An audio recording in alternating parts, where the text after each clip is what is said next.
नमस्कार साथियों, मैं दीपक बिट्टू एक बार फिर आपके सामने हाजिर हूं हमारे YouTube channel Edu Source by Bittu पर। आज अपन चर्चा करेंगे जिस स्टेट से मैं बिलोंग करता हूं यानी कि राजस्थान से। कारण क्या है? क्योंकि कल 30 मार्च को राजस्थान दिवस था यानी हमारे राजस्थान का हैप्पी बर्थडे था। अब हमारे राजस्थान का जन्म किस प्रकार हुआ, उसके पीछे क्या-क्या घटना रही, आज अपन उसके बारे में विस्तार से चर्चा करने वाले हैं। उस और हमारे राजस्थान का जो जन्म होता है, बना हमारा राजस्थान, उसके पीछे बड़ी गज़ब की घटनाएँ हैं, कहानियाँ हैं। क्या-क्या हुआ, क्या-क्या नहीं हुआ, उसके बारे में अपन आज विस्तार से चर्चा करेंगे। चलिए शुरू करते हैं। तो देखिए, 15 अगस्त 1947 से पहले जब हम आज़ाद हुए, उससे पहले आज हमारा जो राजस्थान है, उसका कोई अस्तित्व उस समय था नहीं। आज हमारा जो राजस्थान है, उसकी जगह पे उस समय कुल 22 राज्य हुआ करते थे, यानी उनको तब रियासतें कहते थे अलग-अलग अलग। अब इन 22 रियासतों को मिलाकर हमारा एक पूरा स्टेट बना जिसे हम राजस्थान कहते हैं। तो देखिए कितना मुश्किल रहा होगा इन सब का मिलना, क्या-क्या कहानियाँ रही, उसके बारे में बात करते हैं। हमारे राजस्थान के स्टेट बनने का जो बीजारोपण होता है, जो पहली घटना होती है, वो होती है मत्स्य संघ नाम का एक स्टेट बनना। अब ये मत्स्य संघ स्टेट कब बना? वो बनता है 18 मार्च 1948 को, 1948 में। कैसे बनता है, उसके बारे में मैं आपको बताता हूँ। उस समय एक रियासत थी अलवर। अलवर के राजा थे तेज सिंह और दीवान थे एनबी खरे। ठीक है। गांधी जी की हत्या होती है 30 जनवरी 1948 को। हत्या कौन करता है? नथुराम गोडसे उनकी हत्या करते हैं, उनको कैद कर लिया जाता है और वो जुड़े होते हैं हिंदू महासभा से। अलवर के महाराजा तेज सिंह और दीवान एमबी खरे का जुड़ाव भी हिंदू महासभा से होता है। तो केंद्र सरकार है, वो आती है अलवर, अलवर से उनको बुलाते हैं दोनों को, एनबी खरे को भी बुलाते हैं और तेज सिंह को भी बुलाते हैं। उनको कहते हैं कि देखिए, हमारे पास पूरे पुख्ता प्रमाण है कि गांधी जी की हत्या में आपका भी कहीं न कहीं हाथ रहा है। इसलिए आपकी पूरी जाँच की जाएगी और जब तक जाँच की जाएगी तब तक आप दिल्ली में ही रहेंगे, अलवर में नहीं रहेंगे। अलवर का शासन है वो अब केंद्र सरकार चलाएगा। तो ये आरोप लगा के अलवर को केंद्र सरकार ने अपने अधीन कर लिया सबसे पहले तो। फिर केंद्र सरकार जाती है भरतपुर में, भरतपुर के राजा बृजेंद्र सिंह जी के पास जाती है, उनको बताती है देखिए बृजेंद्र सिंह जी, हम ये जो 4 आपकी रियासतें हैं ना, भरतपुर, अलवर, धौलपुर और करौली, इनको मिलाकर एक एक अलग स्टेट आपका बनाना चाहते हैं, तो क्या आप सहमत हैं इससे? तो बृजेंद्र सिंह जी बड़े लिबरल आदमी, उन्होंने कहा चलो ठीक है बना दो, कोई दिक्कत नहीं है। तो केंद्र सरकार ने अलवर, भरतपुर, धौलपुर और करौली को मिलाकर एक स्टेट बनाया तब, उसको कहा मत्स्य संघ। ये मत्स्य संघ नाम दिया था के.एम. मुंशी ने, कन्हैयालाल माणिक्यलाल मुंशी ने, तब बहुत प्रभावशाली व्यक्तित्व हुआ करते थे वो। तो मत्स्य संघ स्टेट बनाया, 18 मार्च 1948 को इसका उद्घाटन किया जाता है, इसकी राजधानी रखी जाती है अलवर को, क्योंकि सबसे बड़ी रियासत थी चारों में से। और इसका जो राज प्रमुख तो जो था, वो बनाया जाता है धौलपुर के राजा उदयमान सिंह जी को और शोभाराम कुमावत को प्रधानमंत्री बनाया जाता है। केंद्र से केंद्रीय मंत्री एनवी गाडगिल आते हैं और 18 मार्च 1948 को इस नए स्टेट जिसे मत्स्य संघ नाम दिया जाता है उसका उद्घाटन कर देते हैं। चलिए, तो राजस्थान तो पूरा नहीं बना लेकिन एक स्टेट बना है मत्स्य संघ।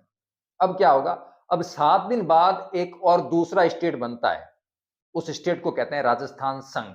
वो कब बनता है? 7 दिन बाद 25 मार्च 1949 को। अब वो कैसे बनता है उसके पीछे की भी एक गजब कहानी है। सुनिए, कोटा के जो महाराव थे भीम सिंह जी, उनके दिमाग में आइडिया आया कि यार चलो अपन एक अलग स्टेट बनाते हैं, 10 रियासतें मिलके। कौन सी? ये सारी कोटा, बूंदी, झालावाड़ जो साउथ राजस्थान की है, साउथ में, ईस्ट में, कोटा, बूंदी, झालावाड़, बांसवाड़ा, डूंगरपुर वगैरह-वगैरह, उदयपुर सब मिलके एक नया स्टेट बनाते हैं जिसको अपन नाम देंगे हाड़ौती संघ। ठीक है? तो कोटा के जो महाराज थे वो भीम सिंह जाते हैं केंद्र सरकार के पास, नेहरू जी के पास जाते हैं, उनको बोलते हैं कि भैया साहब हमें जो है हम ये एक नया स्टेट बनाएँगे जिसको हाड़ौती संघ कहेंगे। तो केंद्र सरकार भीम सिंह जी को कहती है कि भीम सिंह जी ऐसा है, हम बना देंगे कोई दिक्कत नहीं है। आप पहले मेवाड़ के महाराणा हैं, उदयपुर के जो महाराणा हैं, उनसे अनुमति ले आओ, उनसे सहमति ले आओ, को वो इसमें शामिल हो जाएँगे तो अब हम बना देंगे। भीम सिंह जी जाते हैं, चलो ठीक है। उस समय उदयपुर के जो महाराणा होते हैं, वो होते हैं भूपाल सिंह जी। उनके पास भीम सिंह जी जाते हैं, उनको कहते हैं कि महाराणा साहब ये बात है, हम एक हाड़ौती संघ बनाएँगे तो आप इसमें शामिल हो जाइए। अब उदयपुर, मेवाड़, वो तो मेवाड़ ही ठहरा। महाराणा भूपाल सिंह जी ने कहा कि देखिए, उदयपुर किसी में शामिल नहीं होगा। अगर हाड़ौती संघ ये जो आप बना रहे हैं, ये अगर उदयपुर में शामिल होना चाहे, तो हो सकता है हमें कोई दिक्कत नहीं है। तो भीम सिंह जी को पता चल गया कि ये दाल गलने वाली नहीं है। भीम सिंह जी वापस केंद्र सरकार के पास गए, उनको जाके कहा कि भैया भोपाल सिंह जी उदयपुर वाले तो नहीं मान रहे हैं, आप तो हम 10 नहीं हम 9 का ही बना दो, उदयपुर के रहने दो। सरकार ने कहा चलो ठीक है, हम आपको एक अलग स्टेट बना देते हैं जिसको आप हाड़ौती संघ मत कीजिए, अलग से नाम मत दीजिए, आप इसको राजस्थान संघ नाम से एक स्टेट बना दो। ठीक है, तो 25 मार्च 1948 को एक नया स्टेट बनता है। मत्स्य संघ अपना एक अलग स्टेट है। अलवर, भरतपुर, धौलपुर, करौली का जो मत्स्य संघ है वो अलग स्टेट है और एक और नया स्टेट बन जाता है जिसको कहा जाता था राजस्थान संघ नाम दिया गया। इसकी जो राजधानी रखी गई, देखिए जो पंचायती करेगा उसको ही सब मिलेगा। तो कोटा के महाराज भीम सिंह थे, तो कोटा को राजधानी रखा गया, राज प्रमुख रखा गया भीम सिंह जी को और इसके जो प्रधानमंत्री है वो बनाया गया गोकुल लाल उसावा को। ठीक है, तो 25 मार्च 1948 को एक नया स्टेट का उद्घाटन हो गया, 2 स्टेट बन गए। अब बनता है तीसरा स्टेट। तीसरा स्टेट बनता है संयुक्त राजस्थान। लगभग 1 महीने बाद 18 अप्रैल 1948 में संयुक्त राजस्थान बनता है। संयुक्त राजस्थान कुछ नहीं है, जो पहले अपना राजस्थान संघ बना था, जिसमें ये मैंने अभी हमने जो कहानी पूरी की जिसमें उदयपुर शामिल नहीं था, अब उदयपुर शामिल हो गया। तो अब इस राजस्थान संघ को कहा गया संयुक्त राजस्थान, यानी एक मत्स्य संघ हो गया, अब बनेगा संयुक्त राजस्थान जिसमें उदयपुर शामिल हो गया 18 अप्रैल को। तो आपके दिमाग में प्रश्न उठना एकदम निश्चित है कि ये उदयपुर 1 महीने में राज्य कैसे हो गया? भोपाल सिंह जी की तो इतनी अक्कड़ थी, फिर ये सब सिस्टम कैसे सेट बैठा? तो मैं आपको बताता हूँ कैसे सेट बैठा। देखिए, सबसे पहली चीज़ तो अब इसको हाड़ौती संघ नहीं कहा जा रहा था, इसको राजस्थान संघ कहा जा रहा था। सरकार ने काफ़ी कोशिशें की। देखिए, सबसे पहले मैं आपको एक और बात बताना चाहता हूँ, मैं भूल गया कि सरकार ने कहा था कि आप जाके पहले उदयपुर की सहमति ले आइए। तो उदयपुर की सहमति लेनी क्यों आवश्यक थी? इसके पीछे का एक बहुत तगड़ा पेच है और वो पेच क्या है कि जब माउंटबेटन ने भारत को आज़ाद किया, तो उन्होंने स्वतंत्रता अधिनियम बनाया, ठीक है?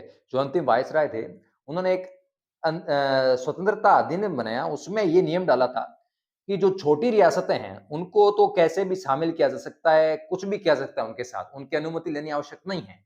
लेकिन जो बड़ी रियासतें हैं, उनकी अनुमति के बिना आप उनके निर्णय नहीं ले सकते। अगर वो बड़ी रियासतें स्वतंत्र रहना चाहती हैं, तो स्वतंत्र रहेगी। किसी भी स्टेट में जाना चाहती है, तो वो जाएँगी। आप उनके साथ ज़बरदस्ती नहीं करेंगे। यही तो कारण था कि जब मत्स्य संघ बना था पहला स्टेट, तो उसमें अलवरगों को तो बता दिया कि उनको कैद करके बनाया गया था। लेकिन भरतपुर से पूछा गया था, बृजेंद्र सिंह जी से पूछा गया था कि क्या आप शामिल होंगे? लेकिन धौलपुर और करौली को कुछ भी नहीं पूछा गया था। क्यों? क्योंकि वो छोटी रियासतें थी। तो सिर्फ बड़ी रियासतों से पूछा जाना ज़रूरी था, इसलिए उदयपुर को राज़ी करना ज़रूरी था नियमानुसार। अब उदयपुर राज़ी कैसे हुआ? देखिए, सबसे पहले तो अब हाड़ौती संघ का नाम है, वो हाड़ौती संघ नहीं रहा, राजस्थान संघ रखा गया था। सबसे पहली दिक्कत वो दूर हुई। दूसरी, उदयपुर के महाराणा भूपाल सिंह ने 3 शर्तें रखी कि ये 3 शर्तें अगर मेरी पूरी होगी, तो मैं राजस्थान संघ में शामिल हो जाऊँगा। पहली शर्त थी कि उदयपुर को राजधानी बनाया जाए। गवर्नमेंट ने कहा ओके बना देंगे, कोई दिक्कत नहीं है। दूसरी शर्त रखी कि हम जो मेवाड़ के शासक हैं उदयपुर के, उनको वंशानुगत रूप से राज प्रमुख बनाया जाए। तो सरकार ने उनको समझाया कि देखो, अब आ चुका है लोकतंत्र। लोकतंत्र में कोई भी पद है, वो वंशानुगत नहीं हो सकता। इसलिए हम आप वंशानुगत तो देखो नहीं कर सकते, लेकिन हाँ, आपको एक स्पेशल सुविधा देंगे भूपाल सिंह जी की, आप जब तक जिंदा हो, तो आपको आजीवन काल के लिए जो है वो हम राज प्रमुख बना देंगे। ठीक है? अब सरकार ने ऐसा क्यों कहा? क्योंकि सरकार को पता था कि संविधान बन रहा है और जैसे ही संविधान बनेगा ये पद ही खत्म हो जाएगा। तो इस प्रकार से टोपी पहना दी गई थी भोपाल सिंह जी को। तीसरी शर्त उन्होंने रखी थी कि जो प्रीवी पर्स हैं, वो मुझे 20 लाख पर ईयर दिया जाए, प्रत्येक वर्ष दिया जाए। प्रीवी पर्स क्या होता था? देखिए, जब भारत आज़ाद हुआ, तो देखिए आज हमारे पास कितनी सरकारी बिल्डिंग है, सरकारी ऑफिस होते हैं, तब इतनी बिल्डिंगें थी नहीं। ये सारी बिल्डिंगें राजाओं के पास थी। तो इनकी आवश्यकता गवर्नमेंट को थी, तब उन्होंने उनसे ये सारी बिल्डिंगें ली, तो उनकी आर्थिक क्षति के रूप में या किराया मान लीजिए, तो सरकार जो है वो प्रति वर्ष जो राजा थे, उनको वो किराया स्वरूप प्रिवी पर्स दिया करती थी।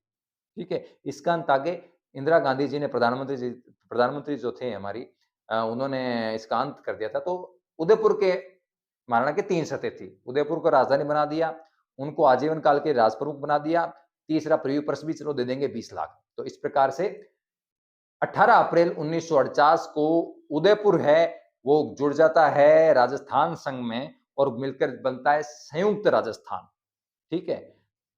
निश्चित रूप से राजधानी उदयपुर, राज प्रमुख कौन? भोपाल सिंह जी और प्रधानमंत्री बनाया जाता है माणिक्यलाल वर्मा को और मेवाड़ का जो दर्जा है, मेवाड़ का जो दर्जा है उसको देखते हुए आते हैं स्वयं पंडित जवाहरलाल नेहरू जी इस स्टेट का उद्घाटन करने के लिए। ठीक है? तो कुल मिलाकर मत्स्य संघ है, एक स्टेट बना हुआ है, दूसरा स्टेट बना है संयुक्त राजस्थान, जो पहले राजस्थान संघ था उसमें उदयपुर घुस गया, वो बन गया संयुक्त राजस्थान। तो 2 स्टेट हैं, हमारे राजस्थान के अभी भी 2 टुकड़े हैं। फिर 30 अब आगे जाके होता क्या है, 30 मार्च 1949 को जो ये संयुक्त राजस्थान है, 10 रियासतें हैं, उनमें 4 बहुत बड़ी रियासतों को मिला दिया जाता है। वो बड़ी रियासतें हैं बीकानेर, जयपुर, जोधपुर और जैसलमेर। ठीक है? इनको समझा-बुझा के इनमें मिला दिया जाता है और तब हमारा बनता है वृहत राजस्थान यानी कि राजस्थान जिस दिन को हम राजस्थान दिवस के रूप में मनाते हैं 30 मार्च को, उस दिन बनता है वृहत राजस्थान। ठीक है? तो बीकानेर, जोधपुर, जैसलमेर और जयपुर जब बन मिल मिल गए थे अपने संयुक्त राजस्थान में, तब वृहत राजस्थान बना। और इस दिन माना जाता है यही राजस्थान का जन्म दिवस के रूप में मनाया जाता है 30 मार्च को, क्योंकि बहुत बड़ी-बड़ी रियासतें शामिल हो गई थी। एक रियासत जो थी, वो सिरोही जो थी, वो शामिल नहीं हुई थी। उसके बारे में हम कभी बात करेंगे, उसकी बहुत ही रोमांचक कहानी है सिरोही के भी शामिल होने की। तो 30 मार्च 1949 को इस प्रकार हमारा राजस्थान बनता है, जो 19 रियासतें और 3 चीफ सीट्स थी, उनमें से 18 रियासतें जब मिल गई 30 मार्च 1949 को, उस दिन माना गया कि हाँ, अब हमारे जो राजस्थान का है, वो जन्म हो चुका है। हाँ, मत्स्य संघ है, वो भी 30 मार्च के बाद आके मिलता है वृहत राजस्थान में, तो 30 मार्च को वृहत राजस्थान बनता है। उसके बाद में और 30 मार्च के बाद में भी राजस्थान के निर्माण की प्रक्रिया चालू रहती है, लेकिन 30 मार्च को ये लगभग सारी बड़ी रियासतें मिल जाती है, इसलिए हम इसको राजस्थान दिवस के रूप में मनाते हैं। तो आज चूँकि वीडियो डालने में लेट हो गई, लेकिन सभी राजस्थान वासियों को राजस्थान दिवस की हार्दिक शुभकामनाएँ। आपको वीडियो अगर अच्छा लगे तो इसको लाइक ज़रूर कीजिएगा। आगे शेयर भी कीजिएगा अपने रिश्तेदारों के साथ, साथियों के साथ, सबके साथ और अगर आपको आगे भी ऐसे ही वीडियोज़ देखना है एजुकेशन के लिए पर्पज़ से, नॉलेज पर्पज़ के लिए तो चैनल को सब्सक्राइब ज़रूर कीजिएगा। फिर मिलेंगे किसी नई जानकारी के साथ, तब तक के लिए good night, good bye and thank you so much.